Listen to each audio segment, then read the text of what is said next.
Assalamualaikum teman-teman, kembali lagi bersama kami di cerita horror story ya. Di kesempatan kali ini saya akan menceritakan Santet Ibu Tiri episode 1 ya. Sebelum cerita kita mulai, alangkah baiknya tekan tombol subscribe, like, dan komen. Oke? Perkenalkan, aku biasa dipanggil Raden Muda. Kisah ini dimulai tahun 2010, tepat di mana aku masih duduk di bangku SMP, tempat di mana keluargaku lagi berada di puncak bisnis membuat bisnis baru.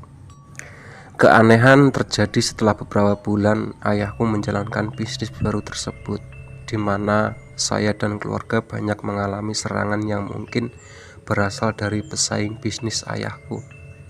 Serangan berupa suara benda jatuh di atap rumah kami. Rumah kami cukup tinggi untuk dijatuhi benda apapun selain pesawat atau meteor. Lalu pintu rumah tiba-tiba ada yang gedor-gedor cukup keras, seperti didorong-dorong dari luar. Suara sayatan kuku di pintu rumah. Setelah seringnya kejadian itu, ayahku beserta aku pergi ke tempat guru ayahku, sebut saja dia Abah.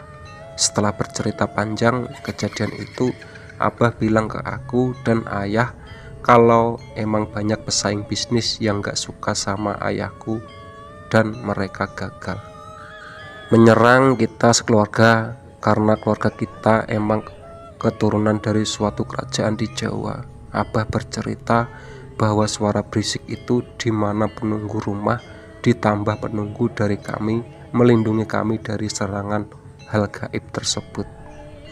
Seminggu kemudian aku dapat kabar dari ayahku jika ibuku terkena penyakit kanker serviks stadium 2, di mana mulai muncul keluhan dan keluar masuk rumah sakit karena operasi pengangkatan sel kanker dan medical check up. Setelah dinilai sehat meskipun 89%, ibuku sudah boleh meninggalkan rumah sakit dan menjaga pola hidup. Sebulan setelah itu kakekku dari ibu atau ayah ibuku datang ke rumah kami dari Kalimantan. Kakekku menikah lagi dengan orang Kalimantan setelah ibuku meninggal, dan kakekku punya usaha di Kalimantan dengan beralasan menjenguk ibuku yang katanya telah melakukan operasi angkat sel kanker. Keanehan terjadi setelah kakek dan nenekku pulang dari rumah, di mana pohon-pohon di rumah tiba-tiba mati satu persatu. Semua yang mati pohon yang berbuah manis. Yang aku lihat sendiri itu pohon buah pepaya yang awalnya tumbuh sehat, besoknya kering dari daun pucuk paling atas. Batang paling bawah hanya menyisakan akar pohon saja. 11 bulan setelah kejadian matinya pohon di rumah, dan tersisa hanya rumput-rumput liar dan satu pohon pinang yang kokoh berdiri. Penyakit ibuku kambuh lagi, dan ini lebih parah dari sebelumnya, di mana ibuku tiba-tiba nggak bisa jalan dan akhirnya menggunakan kursi roda semasa sisa hidupnya. Kembali lagi ibuku keluar masuk rumah sakit menjalani rawat jalan ditambah pengobatan alternatif, di mana ayahku seminggu sekali ke Jakarta untuk konsultasi. Selama kurang lebih 2 tahun ibuku bertahan dari penyakit itu. Ibuku hanya mau makan jika aku yang menyuapi, karena bisa dibilang ibuku lebih sayang ke aku daripada adikku. Pagi sebelum berangkat sekolah, aku menyuapi ibuku sarapan, siang pulang sekolah, dan habis maghrib sebelum aku belajar di kamar. Ibuku tidak mau diajak berobat jika aku nggak ikut mengantar. Alhasil, aku sering izin sekolah waktu itu. 3 hari sebelum ujian nasional, ibuku tidak mau diajak berobat ke rumah sakit. Katanya nanti nggak bisa pamit ke aku waktu ujian nasional. Ayahku mengiyakan keputusan ibuku karena ibuku orangnya keras kepala, kecuali jika aku yang meminta, dan ini adalah penolakan ibuku yang pertama kali selama hidup. Beliau tidak pernah menolak permintaanku. Aku menuruti ibuku dan menjalankan ujian nasional selama 4 hari. dan di mana sehari setelah selesai aku ujian nasional, ibuku mau menuruti untuk rawat inap di rumah sakit karena kondisinya yang semakin kritis. Hari pertama di rumah sakit seperti biasa, dokter mengecek kondisi ibuku dan memasang infus berserta oksigen untuk membantu pernafasan. Azan maghrib pun kumandang. Selepas itu saudara datang menjenguk dan ada satu orang. Katanya itu adalah temannya Budi, kakak sepupu dari ibu datang. Ketika beliau masuk kamar, tiba-tiba beliau mengatakan, "Wah, kodok Kalimantan." Emang kondisi waktu itu ibuku terlentang seperti seekor kodok. Jika dilentangkan, lalu beliau menyuruh aku mengambil ember berisi air dari kamar mandi. Setengah jam berlalu, beliau teman Budi menyuruhku untuk mengangkat ember berisi air dan membuangnya di kloset kamar mandi dan menyiramnya dengan air. Anehnya, ember lebih berat daripada pertama membawanya, dan teman Budi bilang, "Hadep, sana aku bantu. Penuh soalnya." Aku hanya diam dan menuruti kata teman Budi dan membuang air itu ke kloset. Selepas teman Budi membantu ibuku, beliau menceritakan semua ke aku. "Ibumu diguna-guna sama ibu tirinya. Dia membawa santet itu dari Kalimantan dan berupa seperti minyak goreng, lalu dioleskan ke tubuh ibumu. Makanya dia santet bisa menembus benteng pertahanan keluarga kalian," kata beliau. Lalu aku kembali bertanya, "Emang kalau sudah masuk ke tubuh orang gitu nggak bakal kelihatan dari luar atau dari penjaga di rumah?" "Bisa, tapi agak susah si jin ini ngelihat ke dalam tubuh manusia tanpa ada bantuan sentuhan di titik tertentu dari kita," lanjutnya. Beliau pun mengatakan jika ibuku susah tertidur di tengah malam hari karena santet itu, dan memang benar ibuku sering mengeluh punggungnya sakit atau perutnya nggak enak, bahkan sering mengigau. Setelah dibersihkan dari santet, ibuku bisa tertidur dengan nyenyak, atau bisa dibilang sudah lega setelah yang menempel pada tubuh ibuku dikeluarkan. Hari kedua masih dengan ibuku yang tertidur nyenyak dan seringkali memanggilku untuk minum susu karena mama terlalu lama tidur dan jamnya makannya jadi kacau. Dokter memberi ibuku seperti susu namun mengenyangkan untuk memberikan protein dan vitamin lainnya. Terkadang menyuruhku untuk menyalakan televisi meskipun ibuku hanya mendengarkan saja. Memanggilku hanya untuk melihat wajahku dengan matanya yang sudah sayu dan lemas, namun tetap tersenyum dan mengatakan, "Tetap senyum dan semangat ya nak." Nah, seketika air mata ini tiba-tiba keluar dan aku yang ganti menyemangati ibuku. "Ibu habis gini sehat kok." Ibuku hanya menganggukkan kepalanya. Malamnya ayahku memanggilku keluar kamar dan ayahku bercerita semua tentang kejadian yang ibuku alami, mulai dari awal kenapa bisa ada santet kodok Kalimantan di tubuh ibumu. Bermula dari kakek dan nenekku dari Kalimantan membawa botol minyak seperti minyak goreng, dan nenekku mengolesi minyak itu ketika aku sekolah. Ayah dan kakak lagi membicarakan soal kondisi ibuku, dan anehnya setelah dipijit dan ibuku bilang ke ayahku, "Aku habis dipijat sama ibu pakai minyak gosok, tapi di seluruh badan tidak ada bekas minyak atau lembab dari minyak tersebut." Ayahku mendiamkan saja dan berpikir minyak gosok emang cepat kering biar tidak membuat kulit berminyak. Ketika pohon mati satu semua, ayahku ternyata ditelepon abah untuk menemui abah di rumahnya dan menceritakan semua jika ada yang ganjal di rumah kita. Ternyata pohon-pohon di rumah kita adalah penjaga kita sekeluarga yang tidak mau mengalahkan santet dari Kalimantan tersebut. Meskipun satu persatu pohon di rumahku mati, ternyata masih tersisa beberapa pohon yang masih bertahan hidup dan melawan santet tersebut.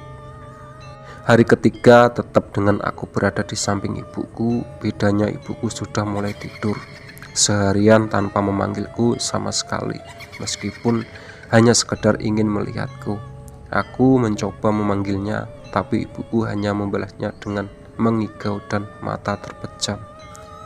Aku mencoba memegang tangan ibuku dan ternyata ibuku demam tinggi.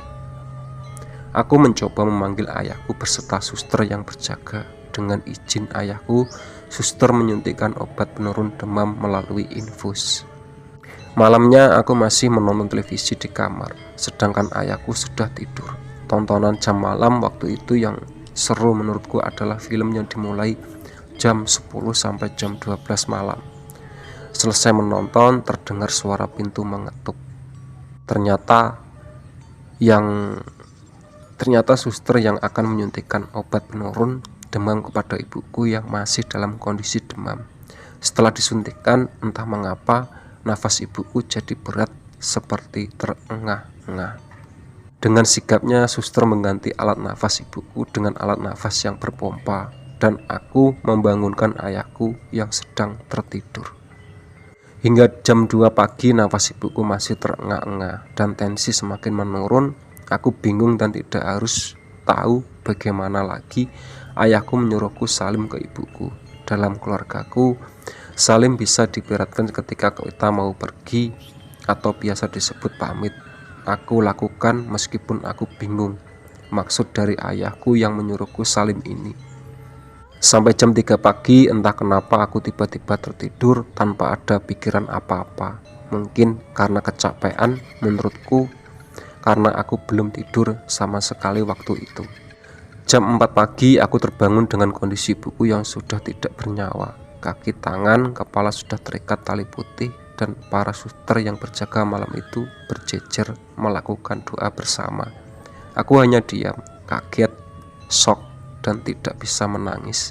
Hanya diam melihat ibuku diantar suster ke ruang jenazah dan membereskan barang-barangku.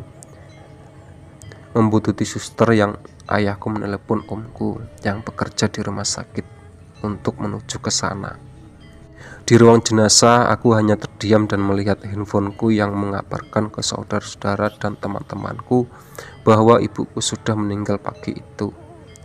Setengah jam berlalu, omku datang dan menyiapkan semua termasuk ambulan untuk membawa jenazah ibuku untuk diantar ke rumahku.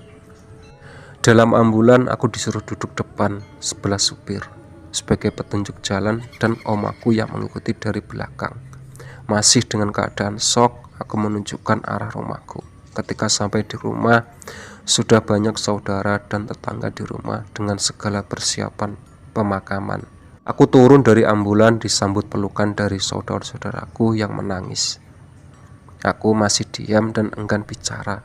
Entah karena apa, aku hanya bisa terdiam dan membisu tanpa menjawab pertanyaan dari saudaraku dan menyingkirkan dari mereka yang seakan ingin menyendiri namun tidak bisa. Karena aku hanya menyiapkan pemakaman ibuku, mulai dari memandikan, mengafani, menyolati, hingga mengantarkan ke pemakaman. Di pemakaman aku disuruh ikut turun ke liang lahat beliau. Dengan memegangi kakinya, aku ikut menguburkan ibuku dan membantu pelepasan ikatan tali kain kafan ibuku. Ada 3 orang yang ikut menguburkan ibuku. Takmir masjid di bagian kepala, saudara di bagian badan, dan aku di bagian kakinya. Setelah azan berkumandang di pemakaman, tanah pun mulai dijatuhkan ke makam ibuku. Sampai batu nisan terpasang, aku pun keluar dari liang lahat. Ibuku melihat sekelilingku betapa banyaknya orang yang hadir waktu itu, kecuali ayahku pingsan ketika keranda ibuku diangkat menuju ke pemakaman. Setelah selesai proses pemakaman, banyak orang bersiarah ke rumahku. Mobil plat merah dari jalan masuk gang, jalan paling belakang, motor yang memenuhi halaman rumahku membuat makin merasakan sakit dada. Banyak sekali tamu di rumah dan aku hanya terdiam diri di kamar tanpa menemui satupun dari mereka. Sakit di dada semakin terasa. Air mata pun sudah tak terbendung. Di situ aku menangis sejadi-jadinya. Merasa Tuhan tak adil untukku. Amarah yang meluap, lemari dan meja yang aku lempar. Teriak sekencang-kencangnya sampai terdengar pintu kamarku terbuka dan ternyata itu adalah teman-temanku dan pacarku. Aku SMP sudah mempunyai pacar, meski bisa dibilang cinta monyet. Di pelukan mereka aku menangis dan tak bisa berkata apa-apa kecuali permohonan maaf. Mereka memelukku dan berkata, "Masih ada kita, Dit, masih ada kita, kamu gak perlu khawatir." Selesai itu, ketika sore hari, eyangku, ayah dari ibuku, datang beserta istrinya yang dari Kalimantan, dan kedua anaknya sudah menikah. Mereka memintaku mengantar eyangku ke kuburan ibuku, dan di kuburan itu aku mencoba menenangkan eyangku yang nangis sejadi-jadinya di kuburan itu. "Anakku satu-satunya," kata eyangku. "Kenapa secepat ini, Nak?" lanjutnya. Aku hanya bisa mengelus punggung eyangku dan meminta untuk mendoakan yang terbaik bagi ibuku. Kami kembali ke rumah dan berbincang mengenai sekolahan. Setelah ini dan kebutuhan, eyangku bilang, "Kalau butuh apa-apa nanti bilang eyang ya, nanti eyang bantu apapun itu. Jangan pedulikan masalah uang. Yang eyang harapkan satu-satunya di sini hanya kamu." "Iya, Yang," jawabku. Hari berikutnya eyangku beserta keluarga pamit pulang. Ayahku mengatakan, "Kita boleh dendam pada orangnya, tapi jangan pada keluarganya." Aku hanya menganggukkan kepala dan menunggu mereka pergi dari depan pintu. Lalu selama 1 bulan aku merasa stress out, mulai mengenal rokok, minuman, dan lain-lainnya. Merasa hancur sehancur-hancurnya. Namun mereka membantuku untuk kembali bangkit dari keterpurukanku, berusaha menghiburku dan mencoba untuk membuat kembali menjadi yang dulu. Meskipun susah, tapi untungnya aku kembali menjadi seperti yang dulu. Meskipun masih tersisa sakit hati karena ditinggalkan seorang ibu. Oke ya, itu tadi cerita dari Santet Ibu Tiri. Tamat ya. Sebelum cerita aku tutup, alangkah baiknya tekan tombol subscribe, like, dan komen. Oke.